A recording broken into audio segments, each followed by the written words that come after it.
Hello and Assalamu alaikum. Welcome to our 70th webinar on a series that's been continuing for a few years here at the Center for Islam and Global Affairs at ISU, Istanbul Sabahattin Zaim University. We're kicking off our 2024 and 25 school year with a commemoration to the world profound events that are happening in Palestine.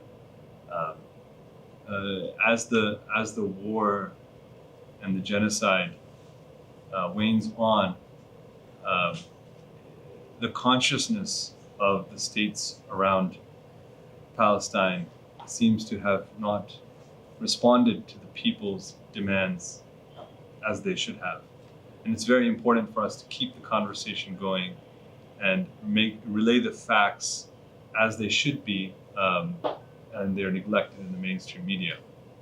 The Center for Islam and Global Affairs is a unique center in Turkey, maybe even in the region, which tries to study the interrelationships between Muslim countries and posits the Muslim region as a global actor in the world of international relations.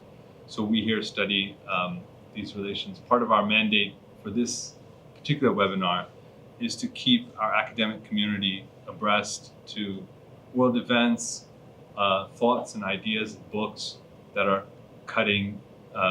forming the cutting edge of our field. Today we're honored to be in the presence of some profound contributors to the question of Palestine. We have with us Aaron Maté and Issa Amro, and obviously joining the conversation is also Dr. Sami Al-Arian. Dr. Sami Al-Arian needs no extensive introduction, but for those who are joining us, he's the director of the center, and he is originally from Palestine.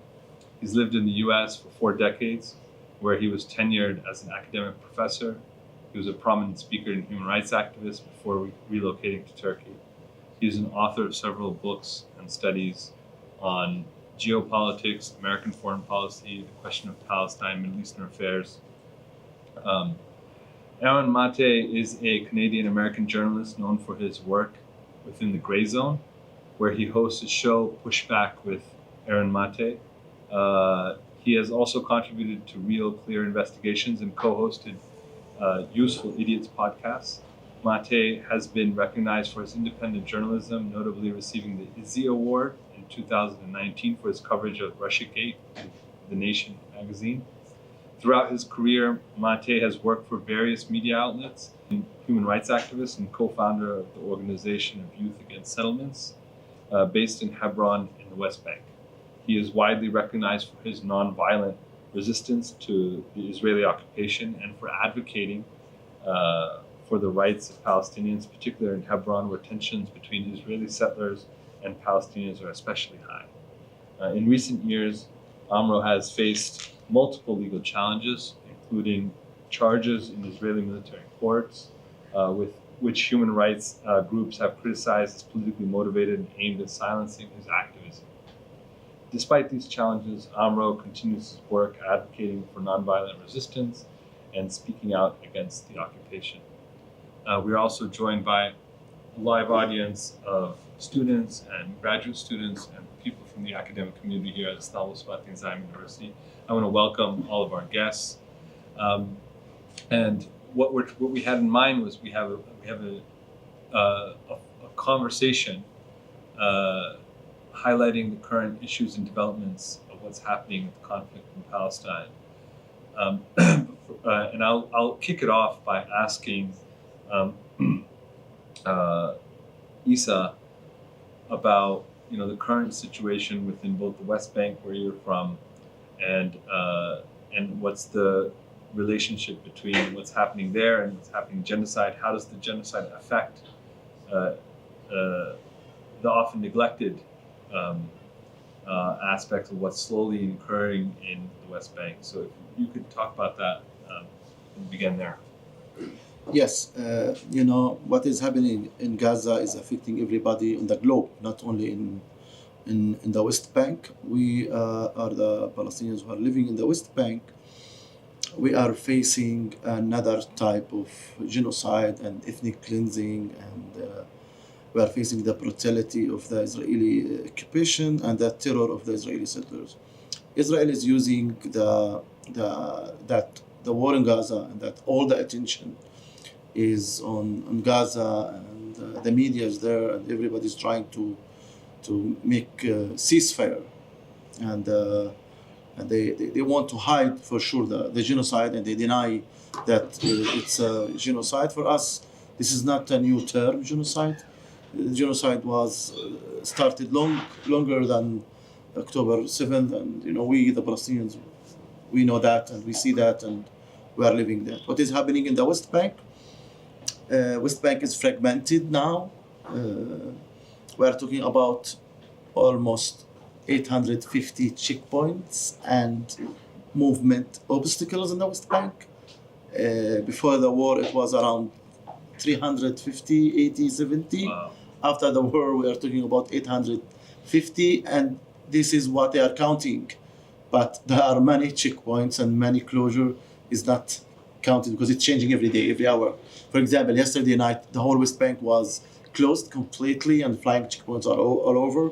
Palestinians were not able to go back to their houses or to visit their families. The main roads were closed for no reasons, and it's very hard for me now to go from Hebron, Al Khalil, to Bethlehem, which is only 25 minutes from Hebron. Now it's almost impossible to reach. For sure, I'm not allowed to go to Jerusalem, and the majority of the Palestinians are not allowed to go to Jerusalem to visit or to pray in the Al-Aqsa Mosque. No, not allowed to go to Ramallah, to Jenin, so West Bank is fragmented, and that affected education, affected schools, affected the economy, affected the cultural relationships between the Palestinian families. In Hebron, for example, inside Al Khalil, we have a ghetto. It was created after the Ibrahimi Mosque massacre. After October 7th, they increased the restrictions on the Palestinian families to give them certain hours to leave their homes. And even, Fridays and Saturdays, all the area is closed, so you can't leave your house. Whenever something is happening, the whole area will be closed. They added more layers, and they use all types of technology. Everybody on Earth is using AI, artificial intelligence, to make the life of the human easier. The contrary of Israel. For them, surveillance and artificial intelligence and new technology, face recognition, is made to profile Palestinians, to spy on Palestinians, to monitor Palestinians, to track Palestinians. Make their life difficult. Yes, to make our life much more difficult. You can add to that fragmentation. It's prisoners. They arrested more than 10,000 Palestinians since October 7th in the West Bank. And arrest is I don't know if it's the right term or not. They don't only arrest you. First, they go to your house, they damage all the furniture, and they terrorize. More like an abduction. Yes, more than abduction. They terrorize the whole family, the whole neighborhood. They take you, torture you, even in the way to the military jeeps, inside jails, no food for Palestinian prisoners. A friend of mine was released a few days ago. He lost 40 kilograms from his weight in 10 months. Not only one prisoner. The majority of the prisoners, their mothers don't know them. They don't. It's 88 pounds for those who don't understand. Yes, it's a lot. This is what is happening to Palestinian prisoners, because Itamar Ben-Gvir, the Israeli National Security Minister, I don't know how come this kind of person become a minister.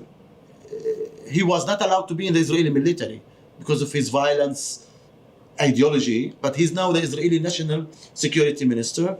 He gave orders to the prison's guards not to feed Palestinians more than 1,000 calories and no protein.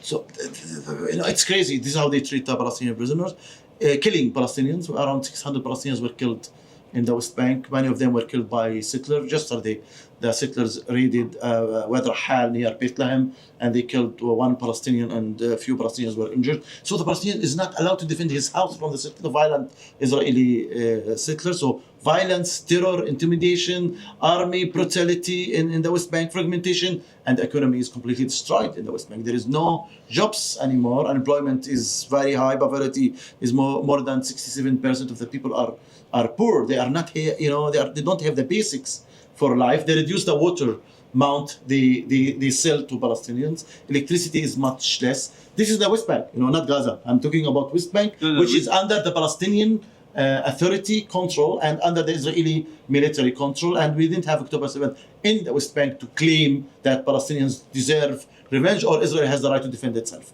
So it's about that the current Israeli government, they are trying to create facts in the ground to win land, to ethnic cleanse the Palestinians from their homes. And they announce it and they speak loudly about it. And it's a governmental coalition agreement between Netanyahu, Smotrich, and Ben Gvir. And nobody's talking in the world about it.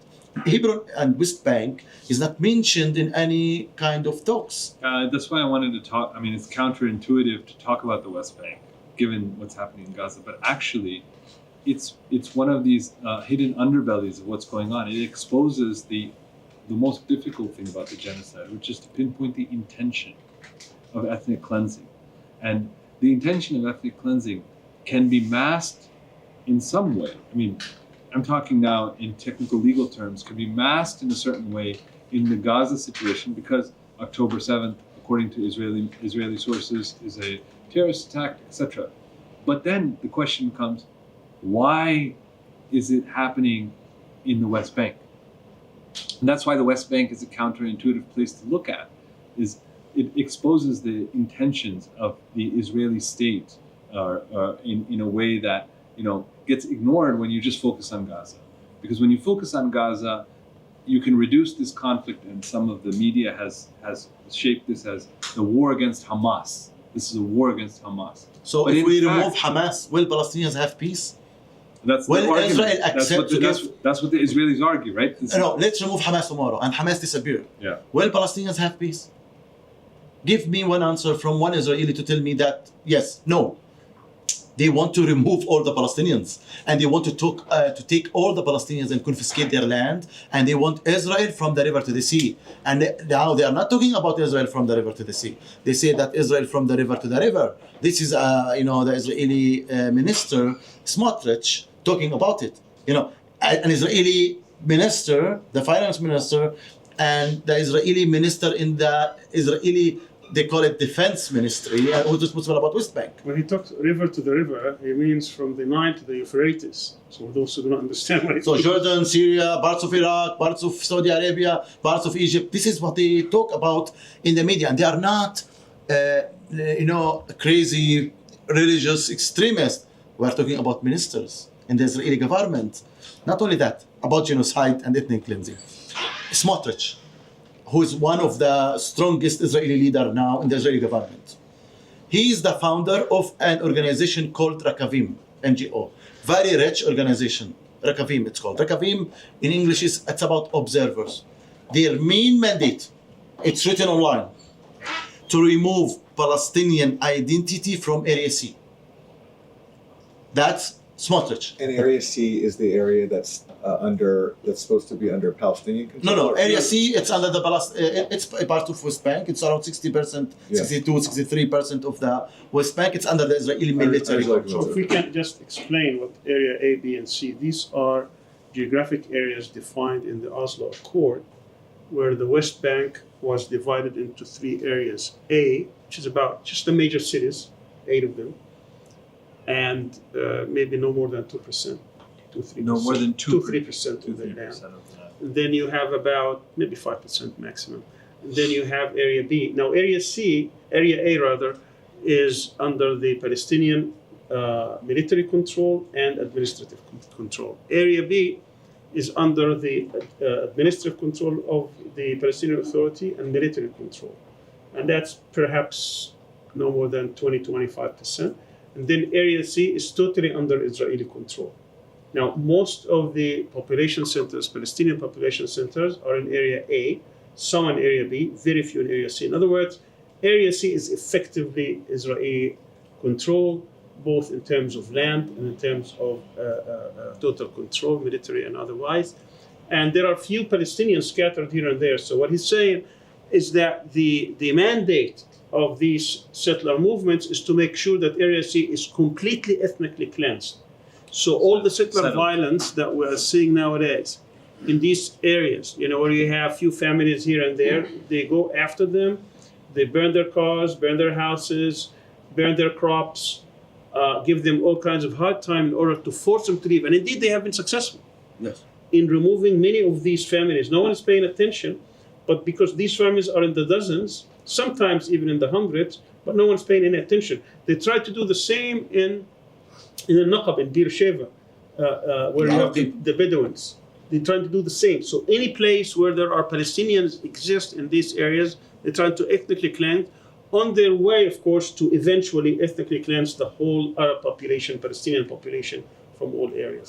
And that's what's taking place today. And it's not only settlers. I'm talking about Israeli officials who have good relationships with many Western countries and recognized by many Western countries who are talking about peace and justice and who talk about international law.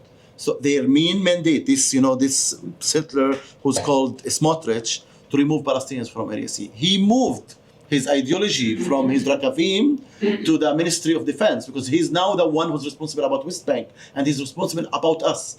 He is the main ruler in the West Bank. You mean Ben Gvir? No, Smotrich. Smotrich is the finance minister and in charge of the settlements in the West Bank. No, Itamar Ben-Gvir is the minister, the national security minister. Right. He's responsible about the police and the border police, the special forces, and the prison guards. Smotrich is a minister in the finance ministry in Israel, and he's a minister in the defense ministry who's responsible about the civil administration. He's the head of the civil administration. Civil administration is the one who's controlling all Palestinian life. And it's not about only military. They control import and export. They control water. They control electricity. They control movement. They control everything. The effective ruler of the West Bank. Yes, they are the ones. Though, and the Palestinian Authority is authority without any authority. And they act these days as a subcontractor of the Israeli occupation in a way or another. They accepted that role. And now what they want to do in Gaza, they want to copy West Bank in Gaza, because even Area A in West Bank, the Israeli military is getting in and raiding whenever they want and arresting anybody, and even closing media outlets, closing any institution. And the best example is to close Al-Haq, one of the oldest human rights organizations in the Middle East. They announced Al-Haq, which is functioning in Ramallah, and they closed their offices and they confiscated their equipment from Area A. So the main ruler in the West Bank is the Israeli occupation, and they want a kind of subcontractor. And this is what they were trying to do in Gaza. They tried it with the families, it didn't work. They are trying with other political leaders in Gaza, it didn't work. They want Gaza to be a copy of the West Bank and maybe to bring back settlements and control the people in Gaza and create a life which is pushing Palestinians away. They are doing it in the West Bank.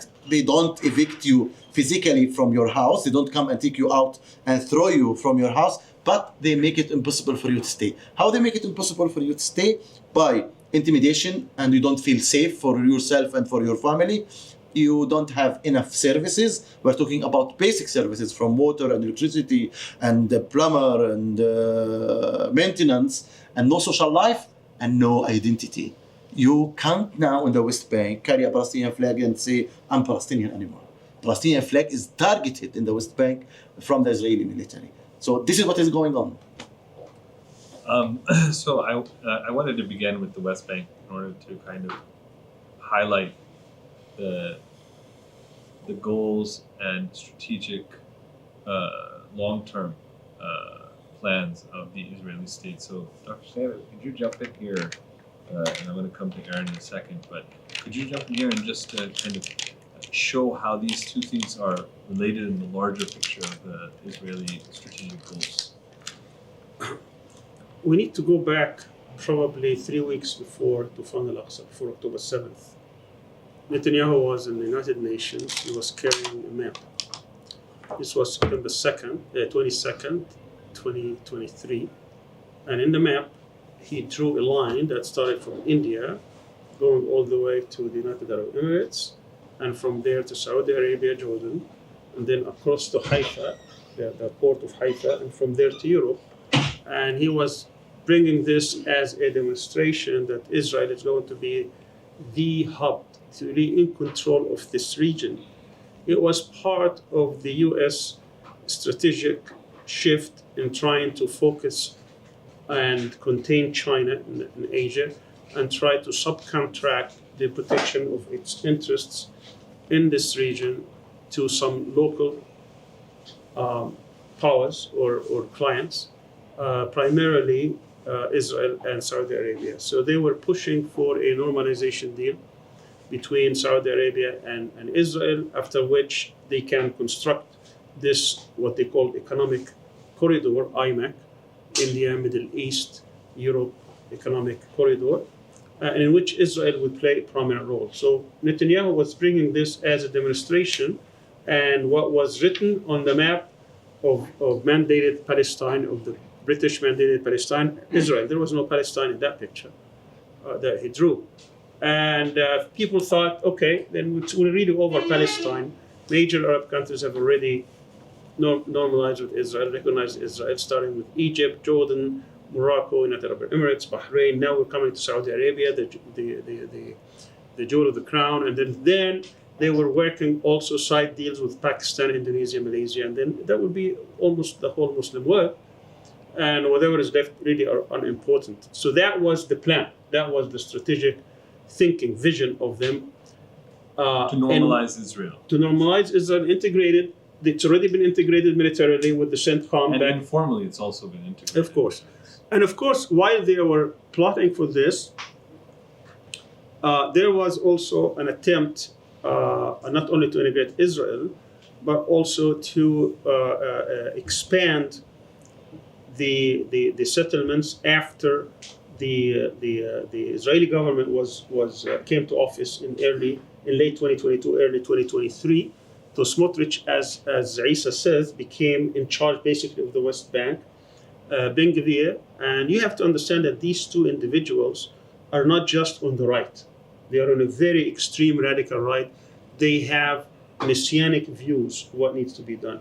Smotrich, actually, in his mandate, he said that Palestinians have three options. Option one, they need to consider themselves subject of Israel. They have to recognize Israel. They would have no similar political rights. They accept that. They could be just at the mercy of Israel. If they don't like that, they can get compensated and leave. Third option, be shot and killed. These are the three options Palestinians have. They should never dream of anything more. That he said that openly, publicly, and it's written in a written form. And he started saying, once he took over in 2023, that we will have very shortly before this government is over 1 million people, and it will be impossible for Palestinians to claim anything in the West Bank. That was his plan. In the meantime, Ben Gvir became the minister in charge of the police, national police, and he started his program in trying to curtail all the rights that the prisoners have gained in decades. You know, the right to be educated, the right to certain food According items. to the international law, right? This is what the international law gives Palestinian prisoners. Right. Yeah, exactly. I mean, these are the rights of prisoners. You start taking them away, including, how much food you get, how much education you may get, the number of visits you get. All these things he's taken away. And on top of that, the settlements start growing, under Smotrich and Ben Gvir, and they started raiding houses and villages and towns and cities, all that prior to October 7th. So when you look at why did October 7th happen, you could see there, main changes taking place. Add to that the siege on Gaza, and now the incursions that used to be periodic now became on a weekly basis of Al-Aqsa, and openly saying that they have to divide now the same thing they did 40 years ago with the Khalil Mosque, with the Hebron Mosque. Now they want to have a foot into Al-Aqsa, into the Dome of the Rock. They want to build, and yesterday he was saying we need to build our own temple. on that ground. So all these were taking place. And of course, they are bringing this messianic vision of what it's going to be. And these are some of the reasons why October 7th happened. So you have the strategic reason, Netanyahu gave, which is now Israel is in control. It's normalizing with everybody. The U.S. is giving it basically the carte blanche, the green light to do what it wants. You have all these changes taking place, the siege in Gaza, the changes in Jerusalem, in the West Bank, in the prisons. It was inevitable that something is going to happen. And indeed, that's what happened on October 7th. What happened after October 7th is that... I just want to highlight before you continue. It almost seems as though it wasn't just inevitable, but it was very important to highlight what's happening in Palestine through some kind of demonstration because the world wasn't listening. That's right. Yeah, the world actually, it's not just wasn't listening, it was just ignoring everything, doesn't want to listen to anything. Palestinians throughout the years have listen to this, 900 UN resolutions. None of them were ever implemented. I mean, we're not talking about a few here and there. We're talking about dozens UN Security Council resolutions and over 900 throughout. And no one was paying attention. No one really cared. And Israel, of course, defied every single one of them. So when it came time, of course, I mean, here we're talking about also, add to that the siege on Gaza, 17-year siege on Gaza, in which nothing can get in or out without Israel saying so. Chocolate was not allowed to get into Gaza. Yeah, I mean, these were items that could be dual use, chocolate for children, for example. So anyways, so what we have here was inevitable that something is going to happen. And that's what happened on October 7th. It was a prison break, I would call it. It was a cry by the Palestinians saying that, no, we're going to resist and we're going to make it painful for you. And Israel found it, particularly Netanyahu and his cabinet, that this was a perfect timing to continue the job that they did not complete in 1948, which is to ethnically cleanse Palestinians. Let me back off and just say what are the choices of Israel. Israel, at least since Oslo was predicated on the idea that Palestinians would recognize, and here I'm talking about the PLO and Fatah, would recognize Israel on 78% of Palestinian land in exchange for the territories that were occupied in 1967 to be declared a Palestinian state. Of course, Palestinians, those who negotiated, did a horrible job in negotiations because they never got that into writing. They never got that acknowledgement that somehow this is going to end up with the state. So we're going to negotiate the possibility of a state, which they never had really the intention of doing. So after 30 plus years of negotiations, you had the number of settlers going from 115,000 to about 800,000. So obviously there was no two-state. And I think Obama said as much, and Kerry, during his last speech before Trump took over, said as much, that two-state solution is dead because Israel doesn't want it. So because that failed, then the alternative for Israel would be they wanted the whole land. They had always the option of choosing 2 out of 3. Land, being Jewish, being democratic. Being Jewish and democratic, two-state solution. They refused that.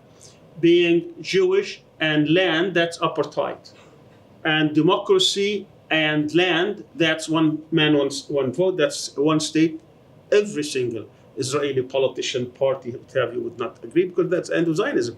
So they wanted to have all the land, be called democratic, and have a Jewish majority. That will only happen through an apartheid system. But over time, the apartheid system will never be accepted by the world. So the only possible solution in the background was to ethnically cleanse Palestinians, commit genocide, because by removing this demographic problem, then they can claim after all the ugliness of ethnic cleansing and genocide that they can end up with a majority Jewish population, call yourself democratic because you have Jewish democracy, you have the land, then you solve the problem. So they found that as the historic opportunity after October 7th, that they could at least try it in Gaza. They tried that first few days. Blinken was okay with it. He tried to convince some Arab governments, particularly Egypt, who were afraid that this could actually potentially destabilize Egypt. So they rejected it completely. And there is a historic precedence to this. Back in 1950, believe it or not, all the settlements, all 11 settlements around Gaza, this area They were all part of Gaza after 1948. After 1948 and before February 1950, the area of Gaza was 565 kilometers square. After February 1950, it became 365. So what happened in February 1950, in which Gaza lost 200 kilometers squares, and in that region, they became Israeli, and they were able to construct 11 settlements and all these military bases. What happened is that at the time, there were no fences around. 200,000 Palestinians left Palestine. They went to Gaza. Gaza had initially 80,000 Palestinians. Suddenly, it became 280. Now, a lot of these people came from surrounding areas. So at night, they would go back. They would fight. They would engage Israeli soldiers. Sometimes they would kill them. They would go to their houses. They would go and sometimes to their crops, to their animals, to their furniture. And while they're doing that, what military force was in Gaza was the Egyptian army. And the governor was an Egyptian governor, a general. His name was Mahmoud Riyad. He later became the foreign minister of Egypt, and later on became the Secretary General of the Arab League. Very famous guy. He was the governor. So he got tired of Israel taking retaliation on his people. So he had an agreement with them that was signed with the United Nations. It's called Al-Auja Agreement, Ittifaqiyat Al-Auja Agreement, in which they decided that this whole area around Gaza, the current, it's about 200 kilometers, it will be a barrier. It will be a buffer zone. So the Palestinians cannot pass and go to their crops. What did Israel do? It annexed it. Suddenly became part of Israel and lost it. And this is where all the settlements are. In other words, if these areas stay, there will be no Israeli settlements for Palestinians. But you could see how Israel, this is part of their imperatives, is to grab the land and put facts on the ground. That's exactly what happened. So just to make the long story short, so that's what happened on October 7th. They decided to finish the job by trying to force the Palestinians. And this idea, by the way, was advocated by a general. His name was Dr.Al-Arian. Now, if you go back and try to read the newspaper, in the week after October 7th, Netanyahu spent about a week with this guy, Dr.Al-Arian, this general guy. He's a military general. He was also the first national security advisor in 2011. They had brief time in which they had actual National Security Council. He was the secretary. He was the advisor of that. In other words, he was the head of it, and that's what he was advocating. And he was saying this publicly: we need to finish the job on 1948. We need to force the Palestinians and let them leave Gaza. And that's what they were trying to do. So this whole thing was part of this process, but it failed because they couldn't get the cooperation. Egyptians, they understand what happened in 1950. They're not about to get all these millions of Palestinians and be stuck with them, because if the Palestinians were to fight back and resist, guess who's going to get retaliation? The Egyptians will get retaliated against, the same way it happened back in 1950. So they refused. So that program didn't succeed, but the ethnic cleanse succeeded, because now, okay, if we cannot force them to go voluntarily, then we'll try to make it unlivable. And that's what's been happening in Gaza. For the past 10 and a half months, what we're seeing is making Gaza unlivable. Every single hospital, school, university, public place, clinic, mosque, church. I mean, we're talking about everything. Water desalination plant, electricity, grids, everything is destroyed. There is nothing to go back to. That's the whole idea. And of course, to make it so horrible for the Palestinians, in which they would have no recourse except to leave, or at least to give up any kind of resistance. That was the idea of what's happening. And of course, on top of that, as Issa says, there was a program going on in the West Bank to make it also as difficult as possible, to make sure now first to cleanse Area C, pending, if this is successful, that somehow they can find the opportunity, strategic opportunity to cleanse Area B. And at the end, what is left with Area A, either they have to give up and leave, or they can just stay as subject, like the Bandustans. That's the idea. So this is but I can argue, I don't want to take too much time, that strategically Israel has been defeated. in terms of there are many setbacks because of what happened here. And let me just quickly go over them. First of all, this whole idea of normalization is becoming extremely difficult after people have seen what Israel has done in the region. It's very difficult to integrate Israel, at least for the foreseeable future, after all these massacres, slaughter, what they've been doing. How could they be even accepted, even in their most close governments like the Emirates, and they're having difficulty justifying or accepting it, at least to their people, let alone Saudi Arabia and others. In terms of political setbacks, in the past, the ceiling was, at least in rhetoric, two-state solution. Today, the Americans, they start with, oh, we are for Palestinian rights, we're for two-state solution. That's what they start with. In the past, that was your ceiling. Today, it's your floor. So even so, you could see that strategic thinking that everybody realizes now we cannot just bypass the Palestinians. There's got to be something, even though nothing's going to happen, but at least they have to talk about it.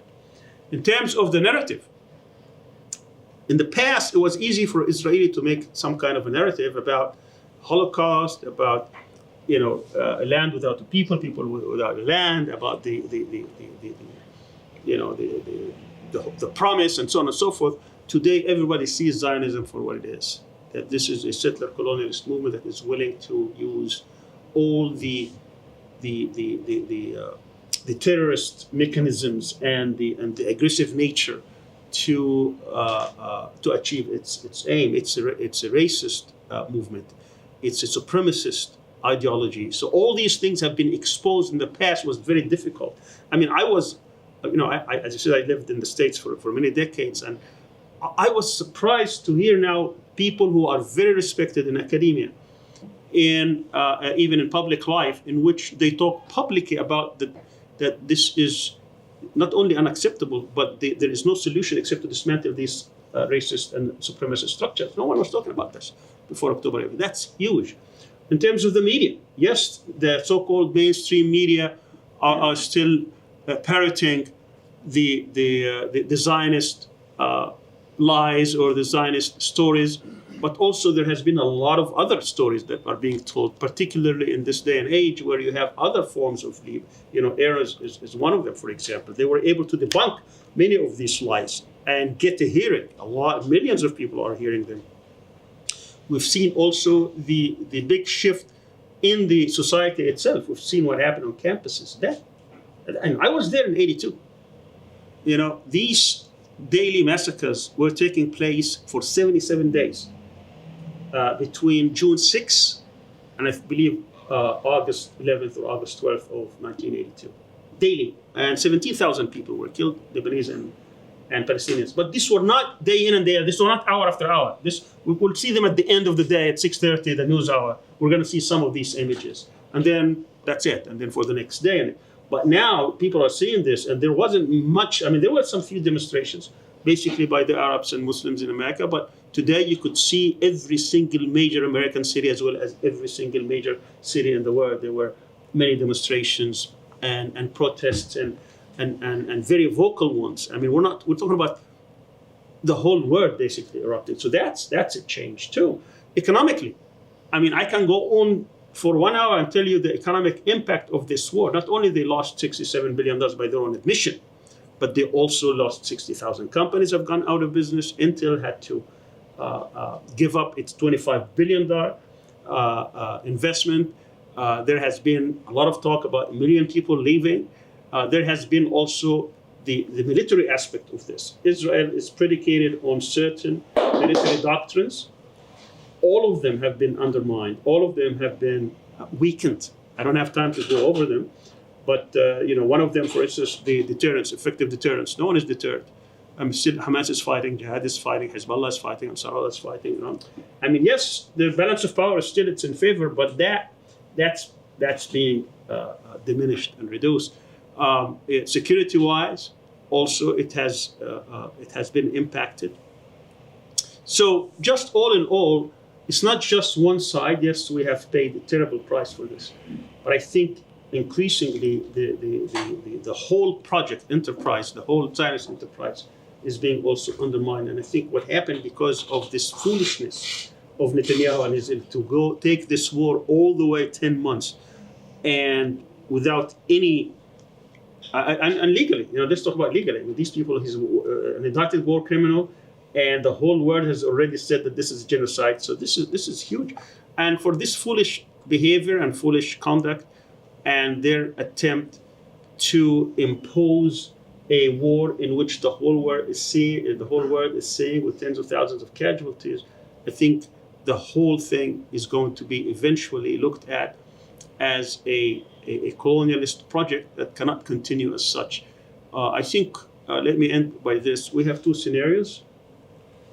One scenario is for Israel to dominate for the next few decades if they win this war, which is unlikely in my view. The other scenario is that this is the beginning of the end of Zionism as it presented itself. We're going to have a different kind of a Middle East. But until we get there, there will be a lot of sacrifices. And I believe it has shown that the Palestinians have paid terrible price. We haven't talked about this, maybe you can in the future, is that the other parties to this conflict have not done their role. Aaron, thank you so much, Dr. Sami. Aaron, so, where you work, you are some of the pioneering voices that have been undaunted in the face of misinformation that came out right after October 7th. And the Grayzone and your other journalistic work really helped to debunk that. Can you tell us what the situation is in the United States? I mean, where you're based, where you're working out of? You've been covering this conflict from the very beginning and giving an alternative view to people, and not just in America, but in the world, because now your platform is accessed from all over the world. Well, much like Israel has shown its true face to the world through its, barbarism since October 7th, so has the U.S. media shown its true face as well by just being a stenographer for Israel and the U.S., which it always has been. But the level of deceit and cynicism has just been something I've never seen before, as we've seen since October 7th. Basically whatever lie Israel has told, U.S. media has repeated it, no matter what. So, for example, the U.S. media, Israel claimed that Hamas beheaded dozens of babies on October 7th. And CNN reported this as fact, and there was an anchor who admitted on air that their source was the fact that Israel told them so. So because Israel said something, then that was reported as fact by a supposed news network. And of course they had to acknowledge that this was not true because it was a lie, like everything else. And they did this with Al-Shifa Hospital. Anonymous Israeli and U.S. intelligence officials claimed that Hamas was operating a command center under Al-Shifa. There was never any evidence for it. Israel put out this cartoon of a video supposedly showing this deep Hamas tunnel network under Al-Shifa. It was literally a cartoon, but yet it was presented in U.S. media as if this was some sort of serious evidence. Can you tell us the mechanism of how that works exactly? Because from the outside, it seems it's almost like a caricature of itself. So how does it work that these major news outlets, continue to funnel like these blatant, like you said, cartoonish lies? What is the mechanism behind that? Isn't there some kind of, it's not even subtle anymore. I mean, it's what's going on behind the scenes there? Well, Israel is very heavily embedded in the U.S. power structure. One could argue they're indistinguishable from the U.S. power structure, Israel is. And U.S. media is controlled by centers of power, and so U.S. media is going to reflect what power wants and what centers of power want people to believe. And because of that, there's just been very little dissent allowed. And this is, of course, long predates October 7th. It's always been like this.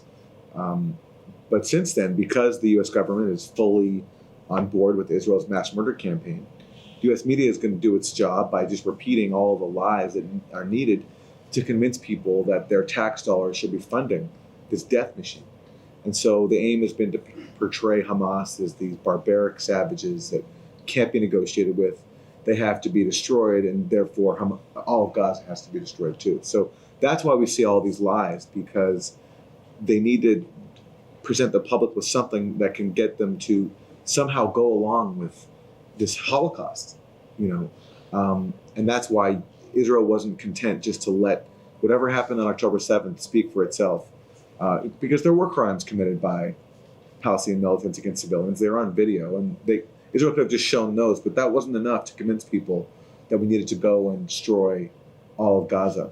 And so you had, the beheaded babies lie, you had the Hamas sexual violence lie. There's not evidence for one single case of sexual violence by Hamas or other Palestinian militants on October 7th, let alone systemic sexual violence, which was the allegation put forward.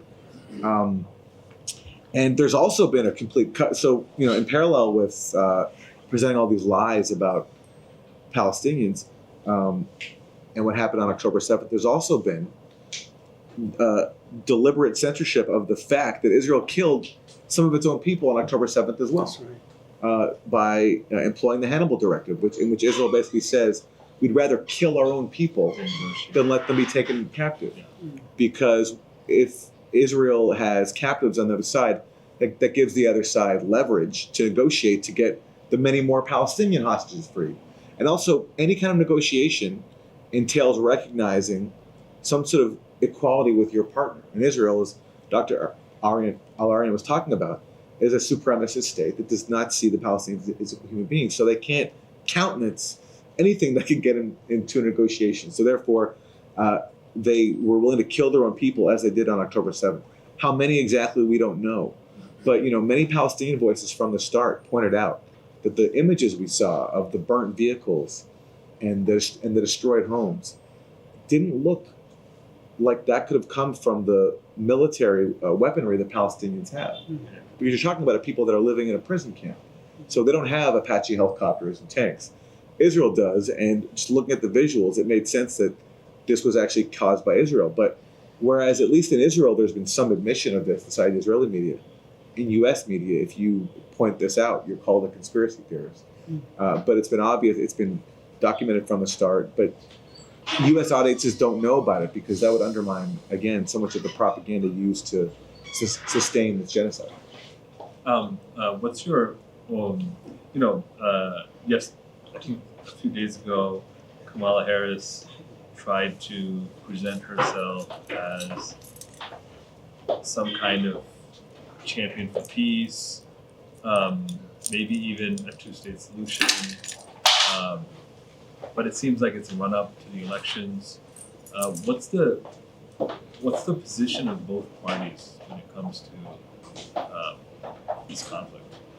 Well, the Harris campaign faces a problem because they face a movement of led by Palestinians in the U.S. called the Uncommitted Movement, who have pledged to not vote for Joe Biden as a result of his support for Israeli genocide, unless he calls for a ceasefire and an arms embargo on Israel, which Joe Biden is not going to do. And Kamala Harris won't do that either.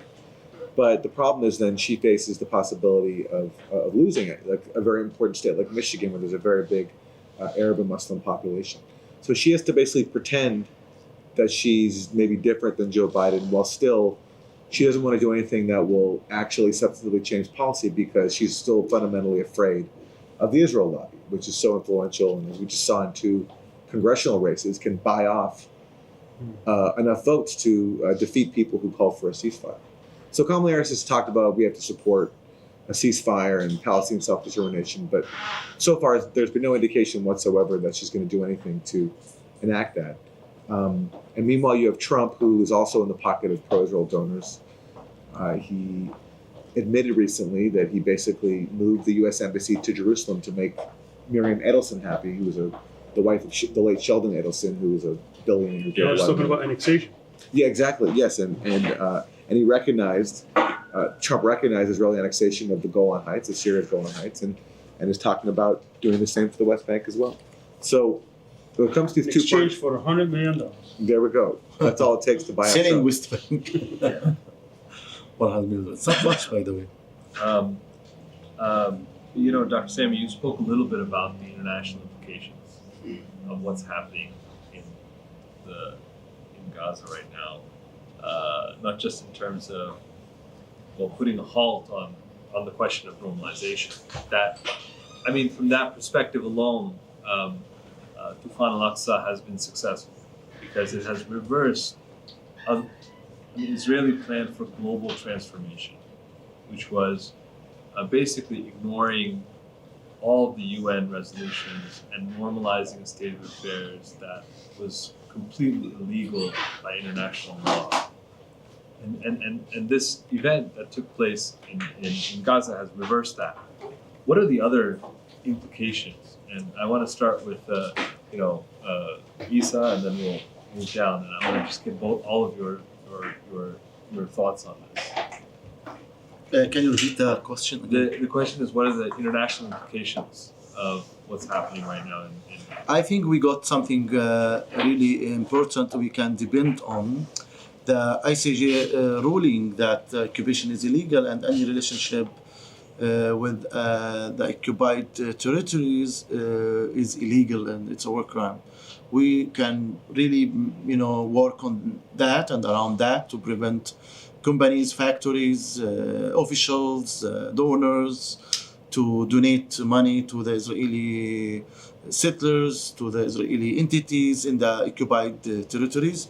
In the past, they were saying it's disputed land, and we don't have any official legal status, and the occupation is okay, and it's temporary. But after the ICJ, I think there is a huge shift, and it's opportunity for us to ban any kind of settlement relationship. And we here in Turkey, we can really work on that in the parliament. And if we target settlement, the majority of the Israeli companies, it's one of the main pillar of the Israeli economy. It's one of the main pillar of the Israeli occupation. So this can be, let me say, a way to make the occupation costly. This is the way I call it, and put pressure on the Israeli occupation and the Israeli occupiers. I can say that lately the solidarity groups and the solidarity movement is growing, and we are part of public debates from the Palestinian cause disappearing and not existing and being replaced by other causes to the main cause on earth now. Everybody is talking about Palestine, everybody is talking about Gaza, everybody is talking about what's going on, and we see more celebrities joining in the movement, and that's really, and I really see many young Americans are really moving in to make a change, and I see many Jews in the United States and the UK and many other countries. I see them in Hebron, I see them on the ground, coming to see, to understand, to learn. Is this project what we were told about? Is what will protect us in the future? I see that Israel is losing. Yeah, there's a lot of it's the safe shelter for the Jews if anti-Semitism will be. People aren't talking about Jewish divestment. I mean, there's a lot of Jewish groups, Jewish businesses that were once very optimistic about Israel. This has not just opened up eyes for the world, but also its impact on capital that has been moving to Israel. A lot of them find this an unsustainable situation. Tel Aviv itself is no longer safe, so they're moving out. Not only that, not only the war. The new government and the new Israeli leaders. When I say Tamar Ben-Gvir, he is the future leader of Israel. He's the second charismatic leader after Netanyahu now, as a character among the young, fanatic, extremist fascists who are growing now. And he's talking about fascism. He's talking about Sharia law on the Israelis even. And many liberal Israelis, they don't want that. It's not only the war in Gaza and the genocide. Israel is moving. Religious. Yes, it's moving to become a religious country, fanatic, extreme, and only right wing.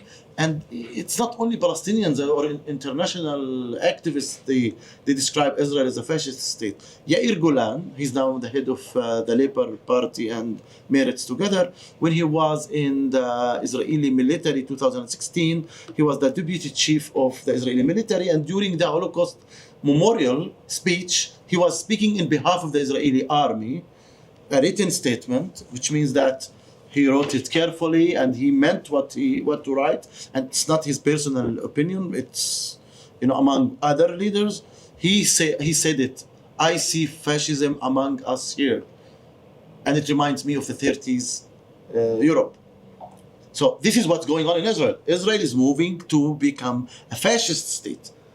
So everybody who doesn't want to be labeled with around that to the religious state. They're trying to. Yes, They're trying to and find the a way same out. with the Jews who are supporting Israel and supporting settlements all over. Israel is well supported, and they got maybe $1 billion donation, private donation. You add to the American money, you add $1 billion private donation from American Jews to Israel during the war. Now Israel is losing that as a genocide, as a country who even violated the morals of human beings first, and the morals and principles of the Jews as well. And that's what's going on. That Israel is moving from secular Zionism to religious Zionism. That now the two campaigns, but the religious Zionism is winning over the secular Zionism. Jabotinsky type. Yes, yes. Revisionism. Yeah, and all it's almost it's a trend that is inevitable when you create a state accommodating these bad actors, right? You have people who are far extremists and they're part of the political process. There comes a life in a state where these people can just usurp the whole project. This has been seen otherwhere, but it seems like this is the fate now that Israel has chosen for itself. A quick comment. It's such an extreme society that it even produced a right-winger who killed a prime minister who was still committed to stealing Palestinian land, Yitzhak Rabin.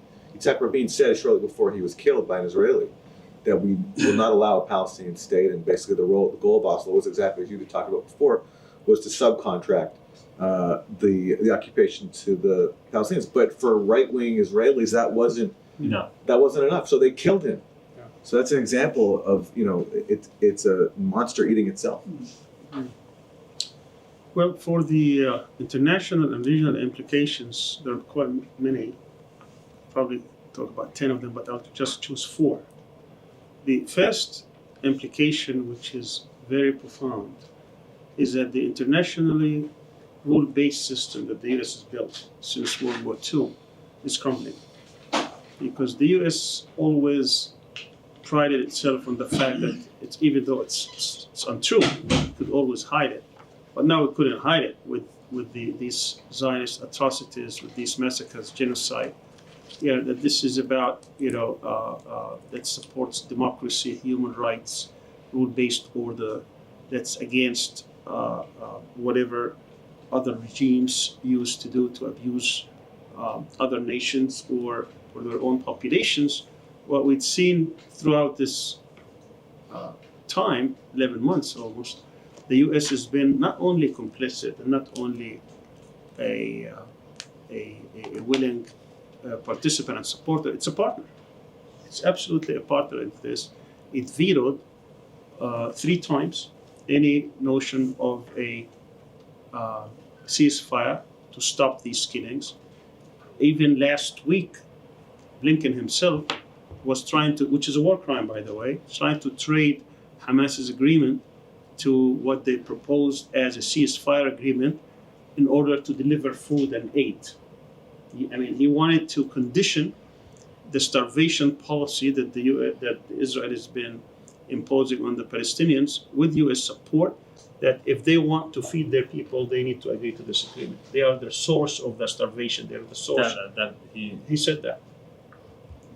Blinken said that the suffering of the Palestinian people, that the aid is conditioned basically, but because of course he did it like we cannot enter this aid without ceasefire. That's how he put it, and therefore we can't do it, which is false, of course.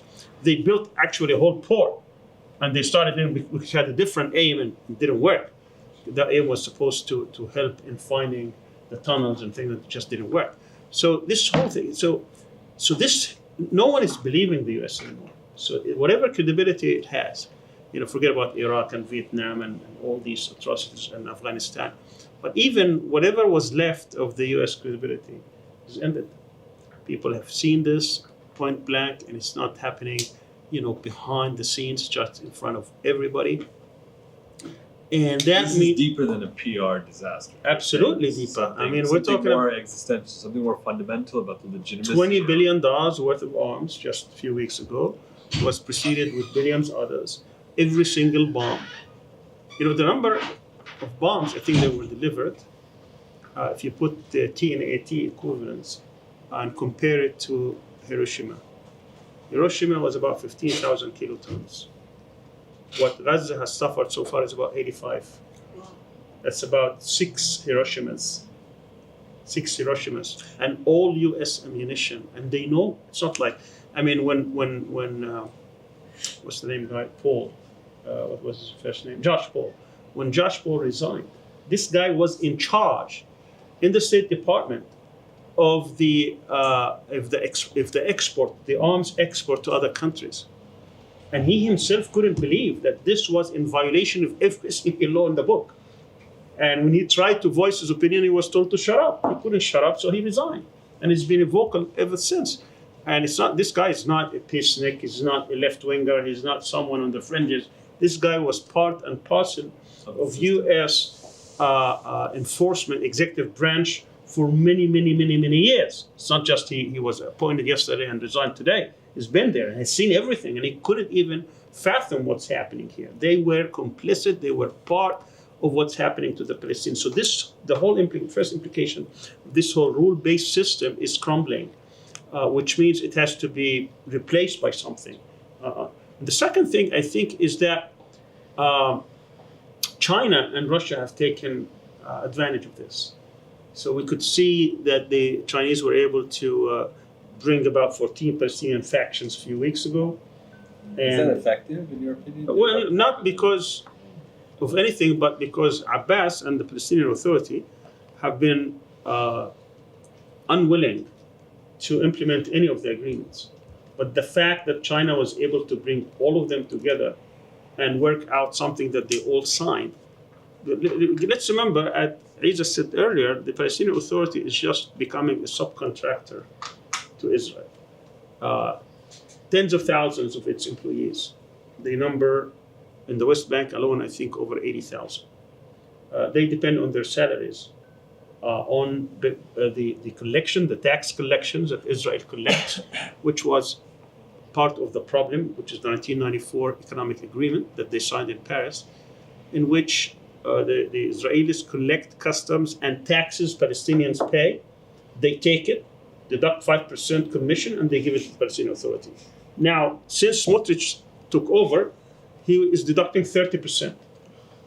And why deduct 30%? He said because they are paying martyrs or the families of martyrs, and they cannot pay, so I'm deducting them, and he's taking and keeping them.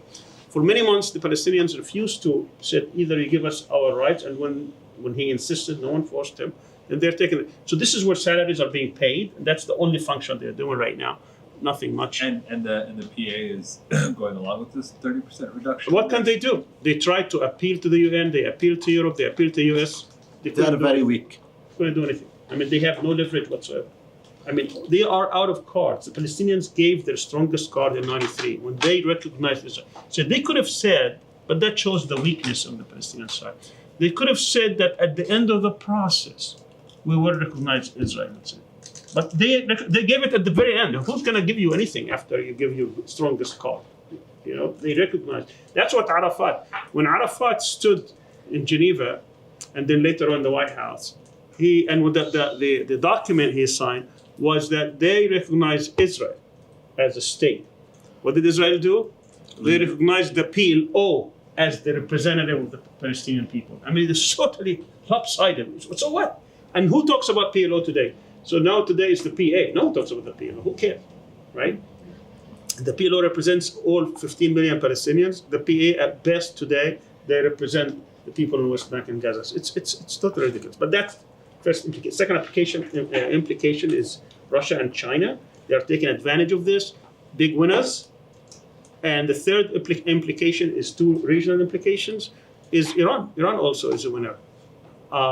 Because certainly Iran was able to demonstrate that its policy of supporting the resistance axis, and this whole thing about resistance axis. Before that, Israel, the United States, and others, they were trying to shift and make Iran as the enemy. That this is a region, it's a pariah state, the enemy, and they're trying to isolate Iran and the axis of resistance. But that basically backfired and blew up in their faces.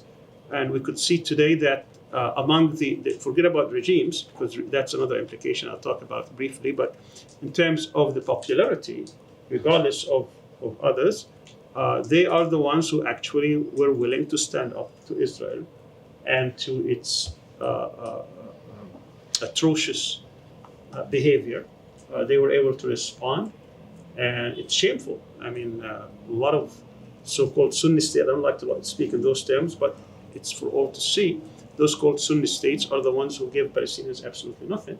And those who are with the axis of resistance, whether it's Iran, Hezbollah in Lebanon, Ansarullah in Yemen, or the Iraqi resistance and others, have been the one willing to stand up and really challenge Israel. This is a huge implication because Israel is not used for others. See, all of you are young here. You were not there, including Aaron, in the 80s, late 70s, you were still young. If the Palestinian resistance, which was in southern Lebanon, would send a stone or a Katyusha rocket that does nothing, there will be an Israeli plane bombing the whole region, the whole village. That doesn't happen anymore. I mean, of course it's happening, but there's a response. It doesn't go unpunished.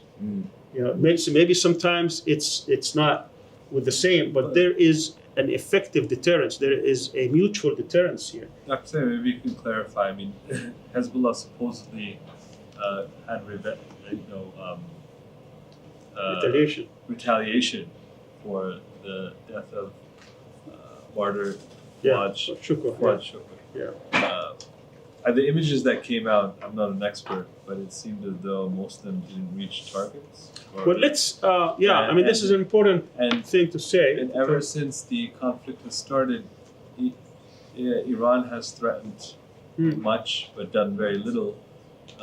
As you know, there's a lot of skepticism in the region about the real support or the unreal support Iran is showing to the resistance. Well, we really have to understand the dynamics of the situation. First of all, no one else has done anything for the Palestinians. Let's get clear. None of the Sunni Arab states have done anything. So what Hezbollah did, it had to balance two contradictory or two intertwined objectives, which on their face are very difficult to maintain. One, it does not need a widening war because of Lebanese internal opposition and also problems with that. And at the same time, it doesn't want to be included in a wider war when it has not initiated it and it's not ready for it yet. Yet it's strong enough to play a supporting role with one objective and one objective only: to stop the war in Gaza, the aggression in Gaza. So it says, I'm going to be involved. I'm going to make Israel pay a price, but I'm not going to be part of a widening war when I'm not prepared for it. So I will start this. It started on October the 8th. It took 24 hours for them to start, in which I will start hitting Israel. And I'm going to make it very painful for them to maintain presence in the north. So over 100,000 settlers had to leave the north. That's a huge cost. All of them are living in hotels, by the way. And then it blinded all the radars in that north, and it made it very difficult for them to maintain military presence. Now, Israel is not used to that kind of thing. I mean, Israel, as I said, if you hit it with a Katyusha rocket, which is nothing, they would retaliate 10 times, 20 times. So it's been tit for tat ever since. Now, Israel over time is unable to have a full-scale war against Hezbollah because it knows Hezbollah is strong enough to destroy many cities and many industrial facilities. And we've seen the pictures where they can pinpoint. Remember, Hezbollah, since its war 2006, that's almost 18 years, it was able to rearm itself and be prepared for a mutually destruction or destructive war. So while Israel is capable of destroying Lebanon in the same way it's destroyed Gaza, Hezbollah, unlike Hamas, is capable of destroying at least several main towns like Akka and Haifa and the whole industrial region, perhaps even Tel Aviv. It has this technology. It has the ballistic missiles and it has the rockets and so on and so forth. But it doesn't want to do that because it's, that decision is going to have repercussions in Lebanon. So it says, I'm going to get involved in small-scale, low-intensity warfare to make it difficult for Israel to stop the war in Gaza. That's my objective. My objective right now is not to defeat Israel and make it go away. We're not there. Basically, that's what they're saying. And they've been doing this. Now, Israel, on the other hand, is paying a heavy price because of this. So they wanted to go for full-scale war, but because of the cost, they can't. So what can they do? They need to drag the U.S. into this. Is that something that is, Aaron, is that something that seems to be the objective of Israel, to drag the U.S. into a wider scale war? Oh, of course. It's obvious because they can't fight Hezbollah on their own, and they don't like fighting people who can actually fight back. 2006 showed that Israel was not invincible, and Israel was embarrassed by the fact that Hezbollah survived the 2006 war and it inflicted a lot of damage on Israel. So of course Israel's trying to draw in the U.S. to help it out. And it's a fair bet because Biden is so slavishly devoted to Israel. He has been his whole career. So I understand why they're trying to do it. But it is close to an election, and Biden does have the Ukraine war, which he's also fueling as well. So I don't think the U.S. wants to get involved, although Biden sent mixed signals. He does send all these military deployments to the Middle East as a show of endorsement of Israeli aggression. So maybe Netanyahu will get what he wants. He's been trying to do that. I just want to end with this note. He was trying to do that, and so what happened in terms of the retaliation against Shukr is on one. So he tried to hit Dahiya, hit Tehran, hoping that they will have massive retaliation and the U.S. will get involved. The U.S. brought all its armada and it told Netanyahu, listen, we will defend you, but we're not going to attack. So he's trying to drag Iran and to drag Hezbollah into attacking them so the U.S. can get involved. So this is what they were trying to square the circle, which is very difficult. How can they hit back effectively at the same time not to drag a wider war? And that's what he did. He picked I'm not justifying this, I'm just explaining it. So he hit the headquarters of the SIG intelligence, which is Unit 8200, and through drone attack. To do that, he had to have a wave of 300 plus rockets so that they can make the air defenses busy enough. They overload the system. Exactly, so that these drones can go in. Now, whether these drone attacks hit their targets or not, we don't know yet. He doesn't even know. He said, we'll see, we'll assess. And if it doesn't, then we'll have to do it again. But he's trying to do this. He's trying to balance this, to retaliate so deterrence is restored, at the same time not start a wider war. I think Iran is having a hard time finding that too, because of what happened to Haniyeh. They're trying to find how they could retaliate strongly enough without going into the... But I think Israel's not going to stop. I think Israel will start to provoke them again. A wider war is definitely it's a Netanyahu. Yes. With U.S. only, with U.S. involvement. Without U.S. involvement, it's not his. So this is the whole. He also has a problem. He needs a wider war, but with the U.S. on his side. If the U.S. declines, and I don't see how the U.S. can decline defending him, but it can decline attacking.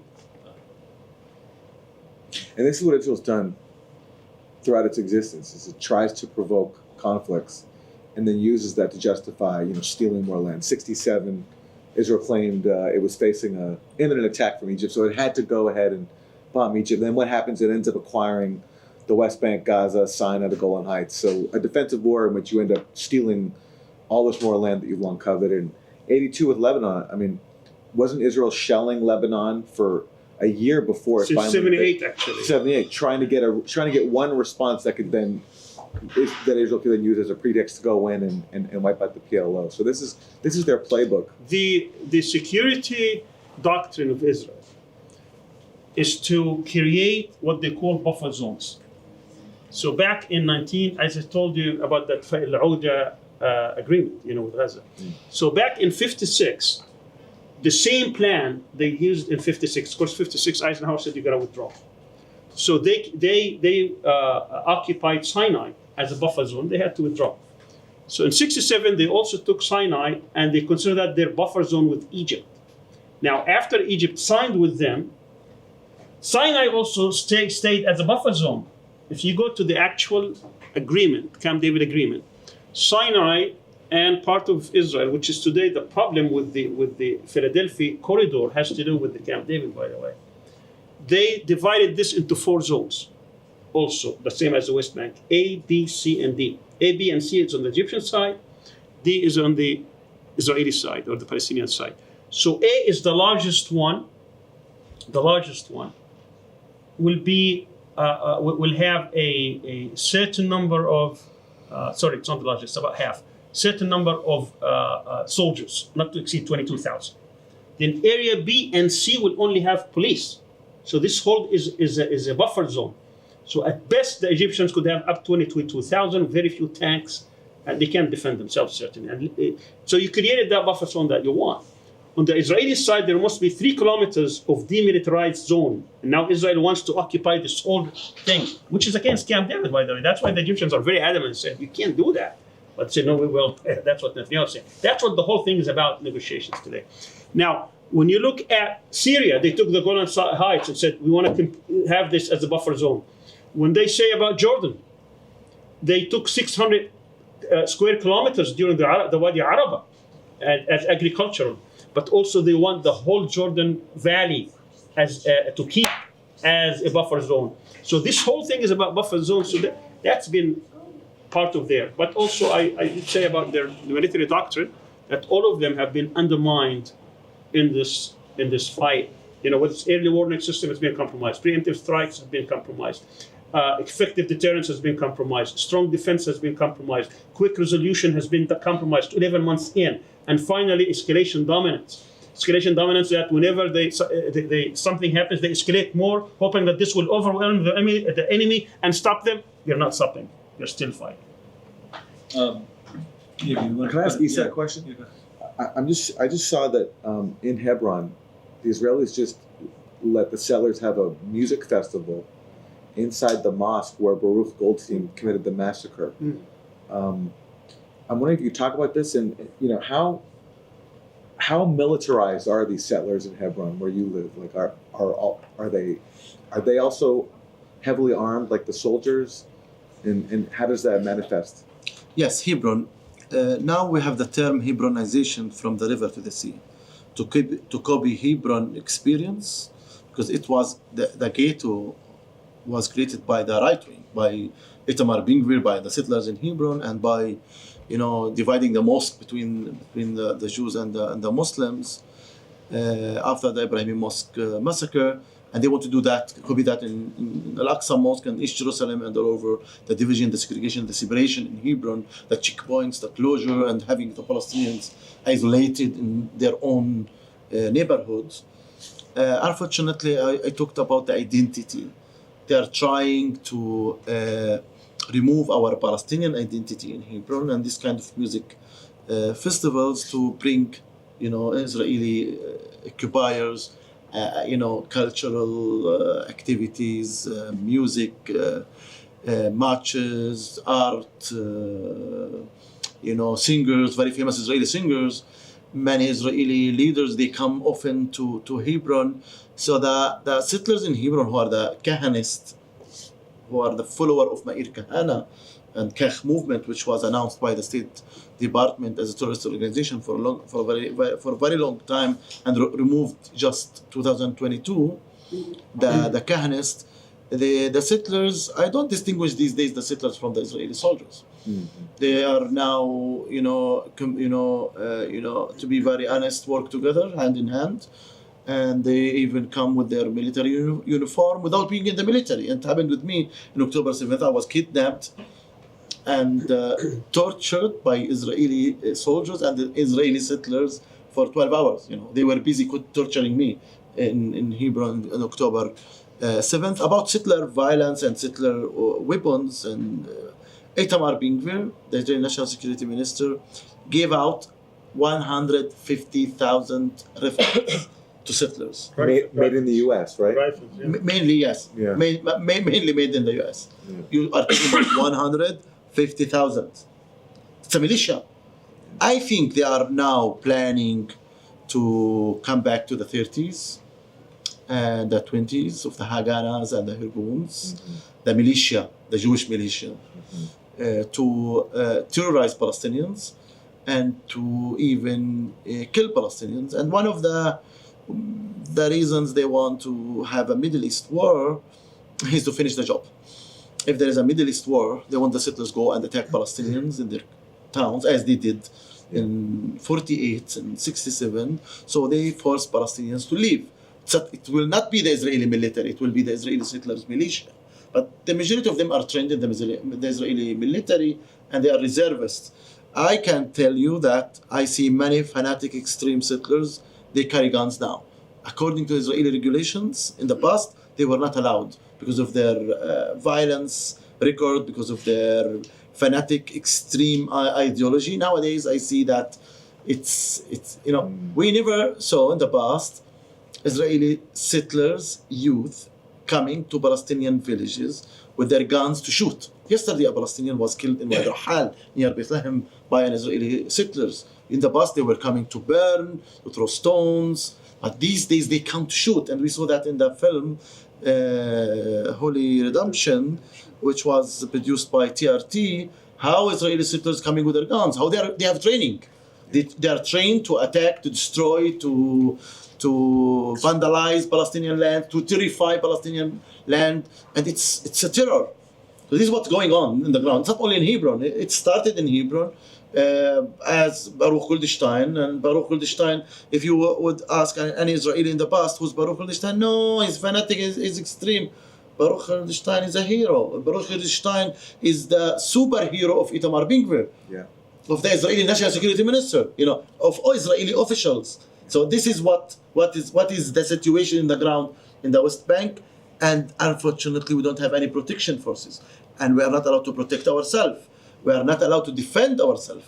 And instead of saying Israel has the right to defend itself, we should say the Palestinians should have the right to defend themselves, and the Palestinians should be protected from the Israeli occupation and the Israeli brutality and the Israeli genocide. We are looking for protection, to be very honest. And the future is very dark if the situation continues as it is. We're coming to a close, but I wanted to open the floor for any questions or comments that the participants had to our guests. Yes, please. Abdurrahman Barakat from Los Angeles. Nice to see you. I've long believed that peace is the enemy of Israel. At this point, do you believe that calculation has changed? Is peace actually the mortal enemy of Israel? Or do you think, where do you see it going? I think one of the, I'll add on to Abdurrahman's question about how close are we to a ceasefire as well. I'll add on to this question about peace in Israel. The word peace has different meanings to different people. If you mean by peace achieving a permanent settlement, the Zionist movement does not want a permanent settlement until it achieves all its objectives. And its objectives right now, at least for the majority of them, is to have a complete Zionist state, legitimate, quote-unquote democratic, majority Jewish, between the river and the sea, the mandated Palestinian territory. Which means, that comes after that, but which means that there is a minority Palestinians in this land. So it hasn't completed. So for them to reach, that's what's the danger for them. Two-state solution means that there are a substantial number of Palestinians in substantial territory, which does not fulfill this objective, and therefore they would be against it. And of course, there are some extremists. We've seen in that film, Holy Redemption, all this settler movement in which they say, no, it's from the river to the river, from the Euphrates to the Nile. I mean, it's that crazy kind of talk. Of course, everybody's laughing now, but I mean that's what they're working on. So if that's what you mean by I mean you're right. I mean it's the enemy to the Zionists because they don't want a permanent agreement. That's why all their agreements are really interim agreements. They don't want permanent agreements. And what they want is agreements with Arab regimes so that they can be restrained in order to fulfill this project. The withdrawal from Gaza by Sharon in 2005, its main aim was to isolate the Palestinians, a substantial number of them, so that they can finish the job in the West Bank. And that's what they've been trying to do. But if you mean by peace, as Ovais said, ceasefire, it depends. I mean, sometimes they are squeezed enough. I can remember, for example, when Morsi was in power, back in 2012, when they started in November, bombing Palestinians, and the Palestinians were bombing back. They were begging. The Americans were calling Egyptian. Why? Because at the time, the Palestinians felt emboldened that they could fight back. There is not going to be much pressure from the Egyptian side because the regime in Egypt was very friendly and they probably were arming them. I do not know. I'm just assuming that, in which they could fight. And it was the Israelis who were begging and the Americans who were begging every single day. I mean, the guy was telling me, he was in Morsi's palace, that Hillary Clinton was calling every hour. She wants to talk to Morsi. Is there anything happen? Are we going to have a ceasefire? And the other guys were, it's the complete opposite. And then she was so relieved. And after the ceasefire, she started praising Morsi and what he did and this, because they felt now with this kind of change dynamics that this could really have an impact on the morale of the other side. Anyways, and of course they were sure it wasn't a ground war. It was basically shooting rockets. So by that, then it's about ceasefire. I talked briefly about this ceasefire agreement and that Netanyahu not only wants to declare, he cannot declare victory. Let's remember, he gave 3 reasons or the 3 objectives of this war. None of them have been achieved. So if the war stops tomorrow, if there's ceasefire tomorrow, he's a failure. Not to even include the failure of October 7th.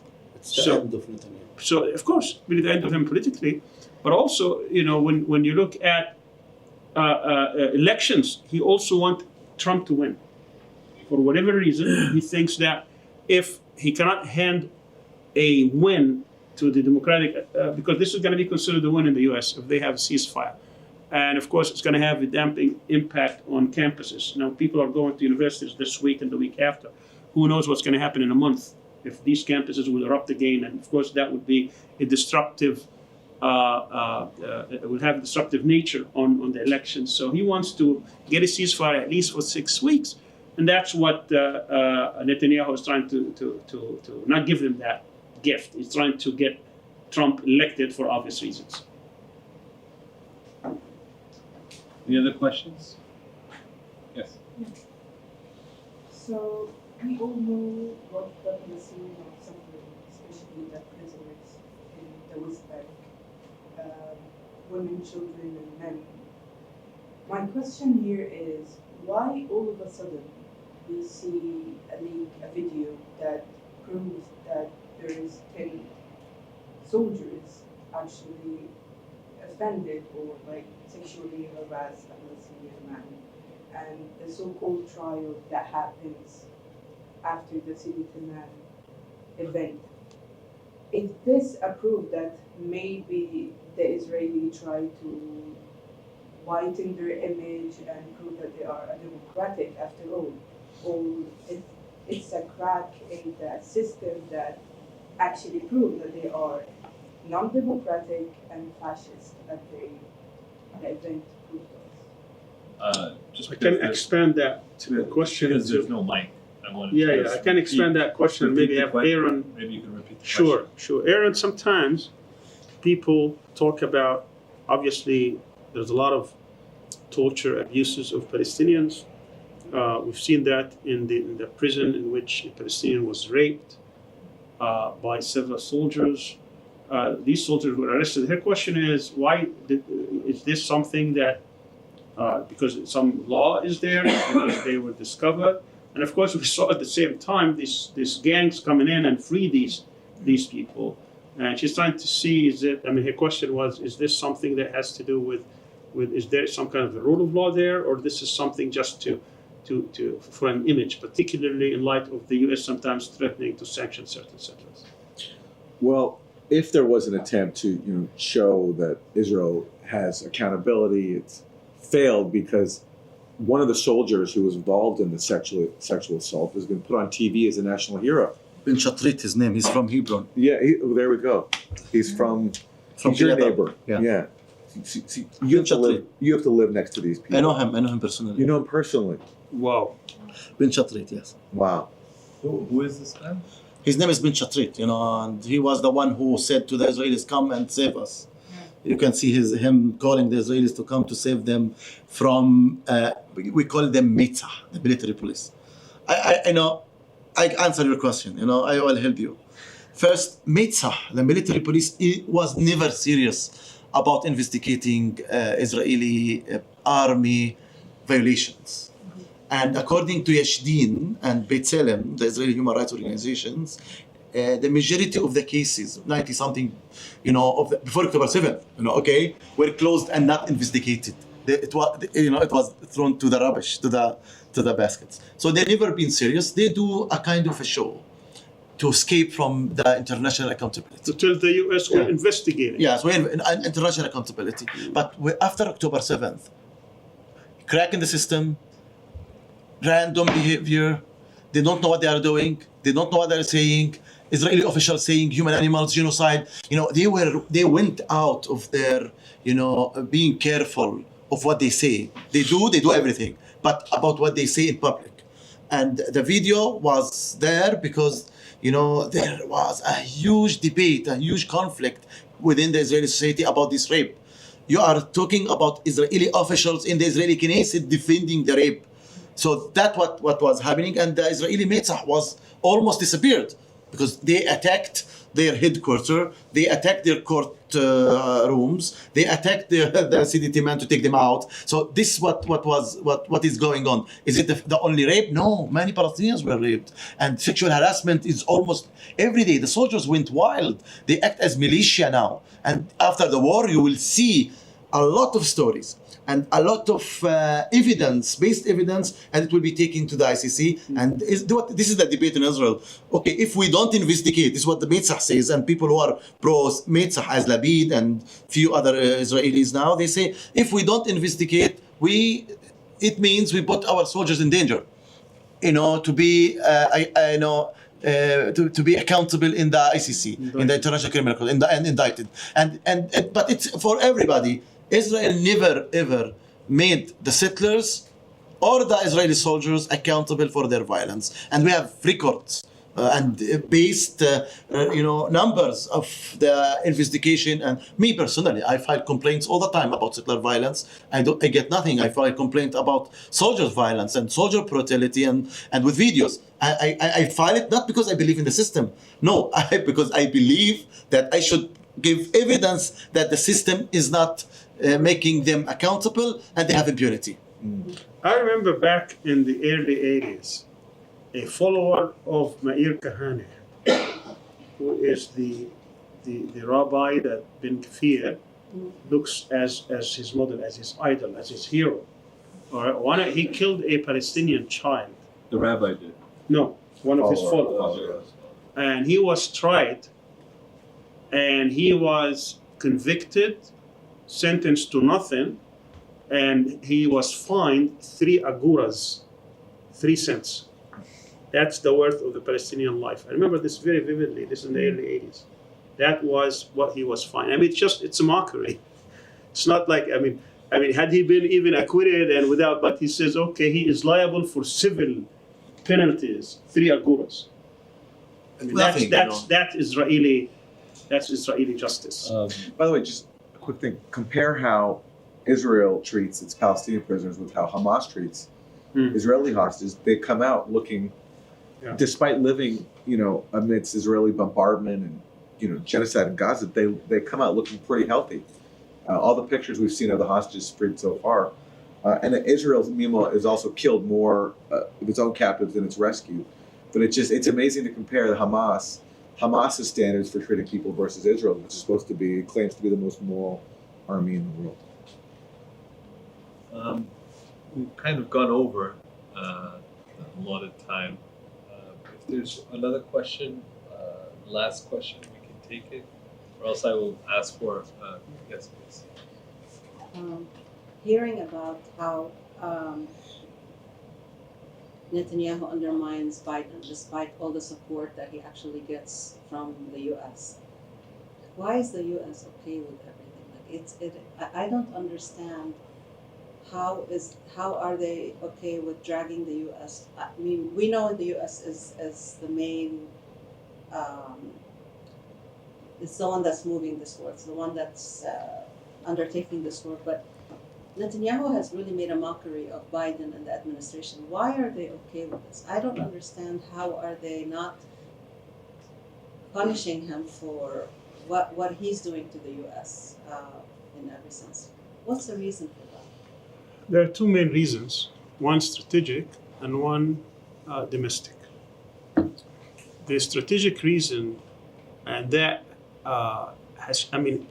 prior to 1967, the U.S. support of Israel was predicated on not on strategic calculation, but basically on domestic considerations.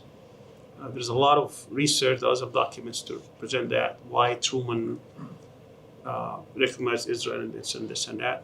We're not going to go into this. But after 1967, Israel proved that it could actually become the hegemon, the most powerful in the region. It could actually play a role in protecting U.S. interests. Let's remember when Herzl started the Zionist movement back in the late 19th century, early 20th century, he was offering the state to become basically a protector as an advanced protector of British interests. Same with Chaim Weizmann. Protecting Western civilization. Yes, particularly British, because remember what the British had at the time. They occupied India in the 1830s, then they occupied Egypt in the 1880s, and then they wanted Suez Canal in order to secure this area. That's why they occupied Egypt. And having always the problem with the Suez Canal is on the Eastern Front. So the Zionists were offering their services to the British that they could actually, if they hold this territory, they can protect British interests. These interests, of course, with the independence of India in 1947, diminished. That's why a year later, the British didn't care, they left. But U.S. found that after 1967, Israel was able to overwhelm this whole thing. They occupied almost as 3 times as much the territory they had before, all of Palestine, Sinai, Golan Heights, and therefore it became part of the strategic thinking of the U.S. They can subcontract that in order for Israel to protect their interests. So that's one aspect to it. So when Biden says, and this he said that decades ago, I am a Zionist, and if Israel did not exist, then we would have to invent Israel. That's what it means. Israel can actually play a major role as an advanced power in the area to protect U.S. interests. And I don't want to also go even beyond that. There's a lot of argument that I can bring in, but for the sake of time, I will go to the domestic part. The domestic part, we gotta admit it. I mean, the Zionist lobby is extremely powerful in the U.S. It took them time. It didn't come overnight. The AIPAC was established in the early 50s, I believe 1953. Their first victory was in the 70s. So it took them a long time to build this, but they have become extremely powerful, particularly with the emergence of the neocons. But even before that, they became more powerful during Clinton. They had a little bit of power. Before that, they were outsiders, but they had influence. But now they've become part of the decision making. They become part of the State Department, Defense Department, National Security Council. We're talking about a whole structure that has been built. They were able to infiltrate, and they have stayed in that power structure. Clinton allowed many of them in, and and George Bush even more with the neocons, and then Trump even more on the extreme side. From the city councils, from the youth groups, they work from the establishment. That's for society. I'm talking about now the power structure. Yeah. So they become part and parcel, not only in terms of political campaigns. You got to understand that these Zionist groups, they finance 75% of the budget of the Democratic Party. Really? 75%. And 50% of the Republican Party. The party's budgets, 75% come from Zionist groups, and they are very focused on what they're doing. The amount of leverage, I had personal experience. I was lobbying Congress between 97 and 2002. And I can tell you, how terrified Congress people are if there is an issue that has to do with AIPAC or AIPAC. I mean, the guy the other day, what's his name from Kentucky? Massey, right? Thomas Massey. Thomas Massey. He was talking about this openly. He's the only Republican that boycotted Netanyahu. Okay? Netanyahu had 4 times appeared before Congress. Never ever, even Churchill, who is considered a hero, appeared 3 times. Here's a guy appears for 50. They said 58 standing ovations in 2015 during Obama or 2016, 2015, I believe. This time I counted them, 79. I mean, so how does he have this? Because of this. There's a whole history, which I'm not going to go into here. So this is domestic reasons and strategic reasons. And therefore, when someone like Biden, he's already Zionist, but let's assume for a moment that he wants to change U.S. policy. So he had, I think it was Max Blumenthal, who I heard it from him a few months ago. He said, I think back in January or February, Biden went to, he was still a candidate, he went to raise funds for his campaign. And there is this guy, remember there is Sheldon Adelson on the Republican side, there is Haim Saban on the Democratic side. Who funded Haim Saban. Who funded the construction of the Democratic Party headquarters. That's right. Yeah. He paid for the headquarters, all right? This guy says he is a Hollywood mogul. By the way, he's Egyptian Jew. He's Egyptian. So he came and says, I am a one-issue person. The same thing as Sheldon Adelson. I am one-issue person, and my issue is Israel. He invited Biden, and within 1 hour, he collected for him $43 million for supporting Israel. Now, this is how they do it. They said, okay, if you are with me, I'm a Democrat on all other issues. These $43 million for you. If you say no, guess what happens? Not only you will be deprived of this, it's going to Trump. It's double whammy. So not only you will not get the 43, it will go to the other side because it's one issue. Miriam Adelson, the wife of Sheldon Adelson, she told Trump openly. It's not even in secret anymore. I mean, it's just amazing. He's $100 million. One condition and one condition only. You annex the West Bank. Took him a while and then he accepted it.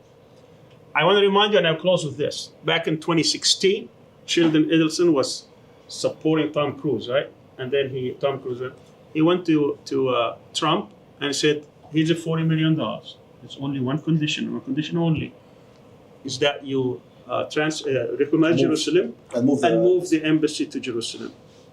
He said, okay. He wasn't even expecting to win, but he would take it anyway. So he, on January 20th, he was inaugurated. Guess who was in the White House on January 21st? The guy just moved in. After 1 day he was there. Okay, when are you going to do it? So give me time. Every single month he will go there. So what happened on December 6th? Finally he said, okay, here it is. So that's considerable power. Any final comments, Aaron?